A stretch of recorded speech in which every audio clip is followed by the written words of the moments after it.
Good day everyone. Today we will be discussing Module 9 which is about continuing professional development, lifeblood of teacher leadership. Ang food for thought natin ngayon ay the role you may be just a teacher, but to your students, you're a star. Ayan, para sa mga kagaya nating aspiring teacher and of course, to all teachers out there, we are not just a teacher but we are a star because our passion is to change lives. We consider every children as their own child. We always preferred mouth over the stick to keep students in good track. We always talk with them in pain as a mother. We used to make them sit and tell what's wrong and what's right. We thought a lot of valuable things. Siguro kung walang guro, everyone would have been something different and haven't reached their dreams. We are not just a teacher but also a mother. And teachers are the one who just don't teach but they are the future makers. For me, great teachers make themselves humble before their students. The great teachers accept that students can learn just as much from each other as they can from the teacher. The best teachers make their class an environment that feels safe and comfortable. The best teachers connect with students and not just about school. Sometimes what they need is just a conversation about book or their favorite food. The best teachers accept that they have something to learn from their students. And of course, the best teachers bend but don't break. That's why you're a star or we are a star.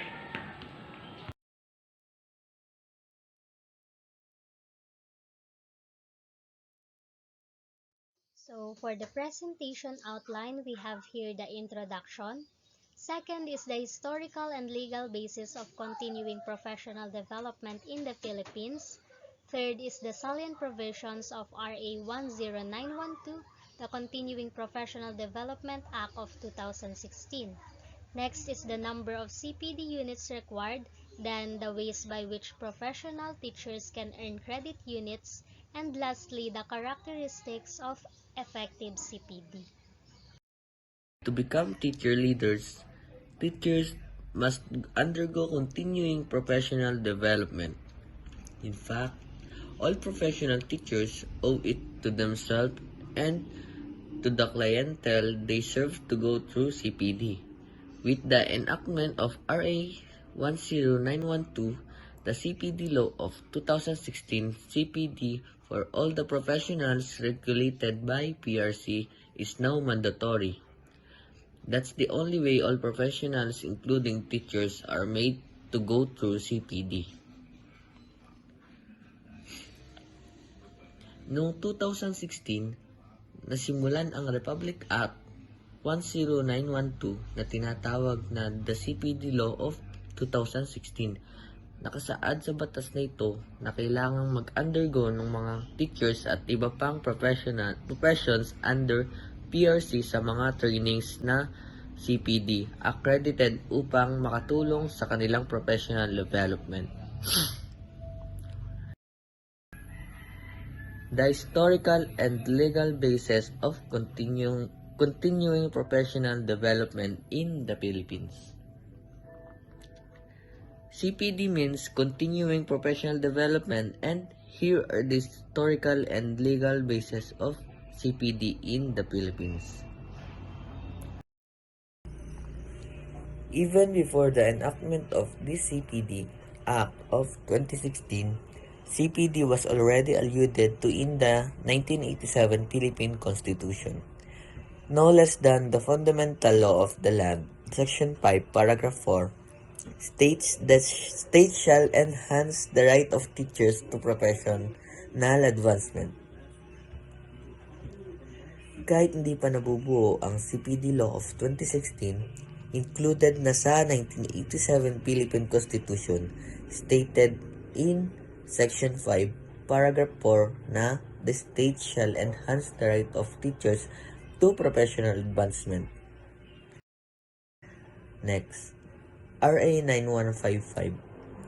an act instituting a framework of governance for basic education, establishing authority and accountability, renaming the Department of Education, Culture and Sports as the Department of Education, and for other purposes, was enacted on August 11, 2001.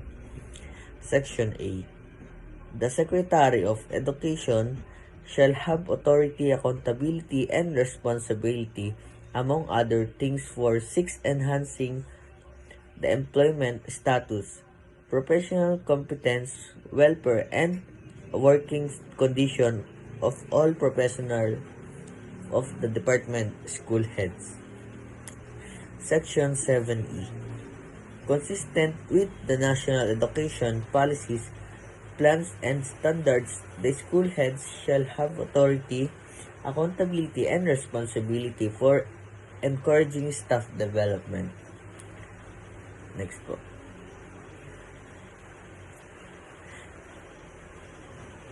Dito sa RA 9155, sinasabi na ang DepEd Secretary as well as the school heads ay authorized, accountable, at responsible sa pagbibigay ng opportunity sa teachers na ma-enhance ang kanilang expertise at ma-develop pa ang teachers professionally. Next slide po. RA 7836. The Teacher Professionalization Act also provided mandatory continuing professional education, now referred to as continuing professional development, to encourage continuing professional growth and development and to provide additional basis of merit promotion. In addition to their performance rating, teachers may take an oral and written examination at least once in 5 years as basis for merit promotion. In taking this examination, no fee shall be required. Unjustified or willful failure to attend seminars, workshops, conference, and the like, or the continuing education program prescribed by the Board and Commission. Section 23. Revocation of the certificate of registration, suspension from the practice of the teaching profession, and cancellation of temporary or special permit.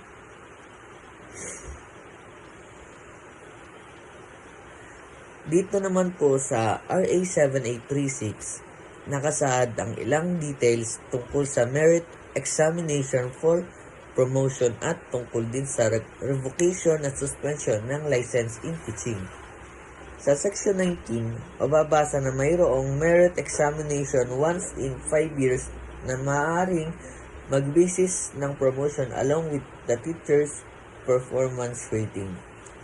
Sa Section 23 naman, mababasa na ang hindi pagsunod sa CPD at hindi pag-attend sa mga training seminars, workshops, and conference na prescribed ng komisyon ay maaring maging dahilan ng pagsuspendo ng lisensya sa pagtuturo. Next. The Board for Professional Teacher also passed Resolution number 45 S177 to adopt the Code of Ethics for Professional Teachers pursuant to provision of paragraph Article 11 or RA 7836, otherwise known as the Philippine Teachers Professionalization Act of 1994, Section 3, Article 4.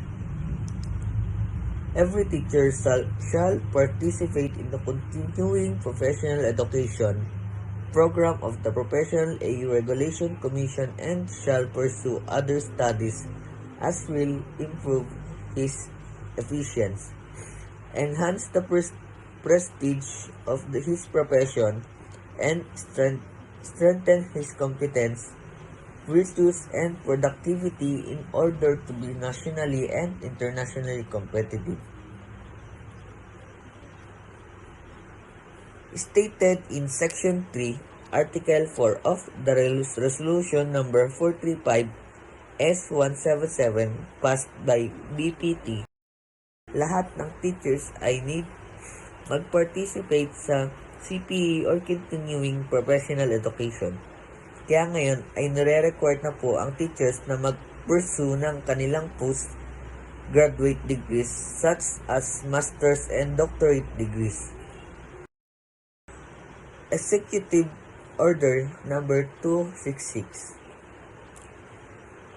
Institutionalization of the continuing professional education program of the various professional regulatory boards under the supervision of Professional Regulation Commission.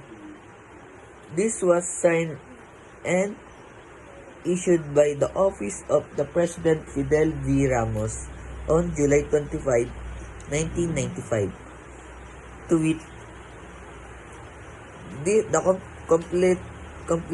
completion by professional license of the continuing professional education program was adopted by all boards is hereby imposed as a mandatory requirements for renewal of professional teacher. Section 1. This executive order was premised on the following. 1. The various professions play a crucial role in nation building. It is imperative to impose upon registered professionals the completion of continuing professional education programs adopted by concerned board as a prerequisite for the renewal of their license. The professionals who undertake the CPE programs are enabled not only to upgrade or improve their technical knowledge and skill, but also to keep them abreast with modern trends and technology in their respective profession, thereby assuring the rendition of highly qualitative professional service that will be globally competitive under the general agreement on trade in service, and at the same time securing the safety and protection of the public. The confidence and patronage of the public in a professional depend upon his competence and the quality of service rendered resulting from his acquisition of updated technical knowledge and skills. Stated sa Executive Order number 266 na required na ang CPA kapag nag-renew ng PRC license ang teachers.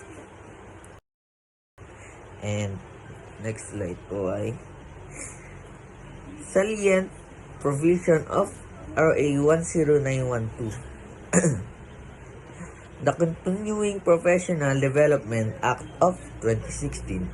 Next. The way to go is CPD. CPD is only way professionals can sharpen their competitive edge in an international world that had become a global village. The need for CPD is heightened by ASEAN integration and internationalization which are now real. To be in professional must meet international standard. There is a mantra that CPD way to go is CPD. Kasi CPD is the only way para mag-improve ang teachers professionally and ma-meet ang standards na pang-global or international. Having acquired expertise through CPD, teacher could become globally competitive. It achieve na rin nila ang standards na set ng ibang bansa. The purposes of CPD for professional are stated in RA 10912, Article 1, Declaration of Policy. It is hereby declared the policy of state to promote and upgrade the practice of profession in the country. Towards this end, the state shall institute measure that will continuously improve the competence of the professional in accordance with the international standard of practice, thereby ensuring their contribution in uplifting the general welfare, economic growth, and development of nation. CPD is the only way by which Filipino professionals can compete with other professionals in ASEAN region and in the world. Just like what I've said in the previous slide, CPD is the only way para maka-acquired ang professionals, especially teachers and skill and expertise that are really essential to complete globally.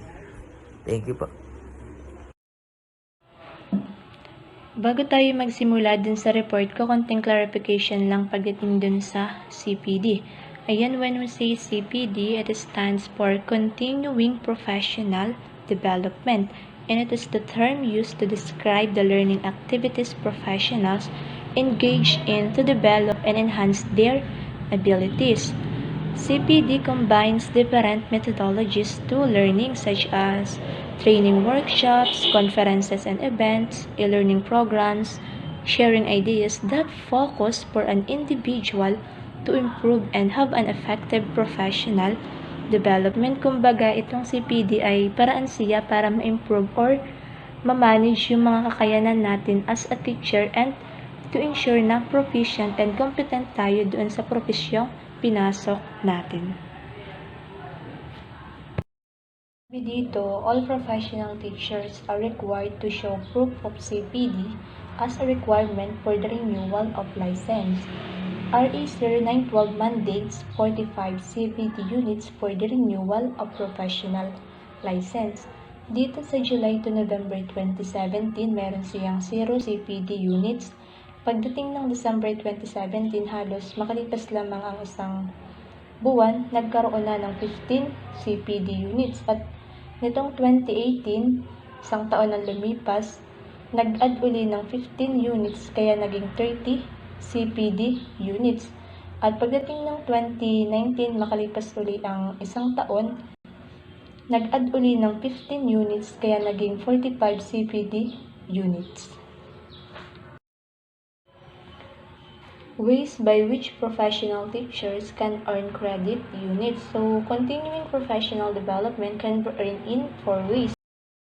Una na rito yung professional track na naka-includes dito yung trainings provided by the CPD na accredited pa rin ng PRC or yung Professional Regulation Commission, which implements and enforces the regulatory laws and policies of the country and licensing of the various professions and occupations. So, pwedeng maka-earn ng units kung halimbawa kung naging resource or guest speaker sa isang events tulad na lamang ng halimbawa yung sa graduation, foundation, o kaya naman ay yung sa mga orientation. Pwede rin yung naging isang trainer or demonstration teacher, panelist, reactor, facilitator, and also being a moderator. Basta pag kami nag-invite na, halimbawa, pwede ka ba sa ganito o ganyan at alam mo namang capable ka, go lang or take the opportunity dahil magagamit iyon para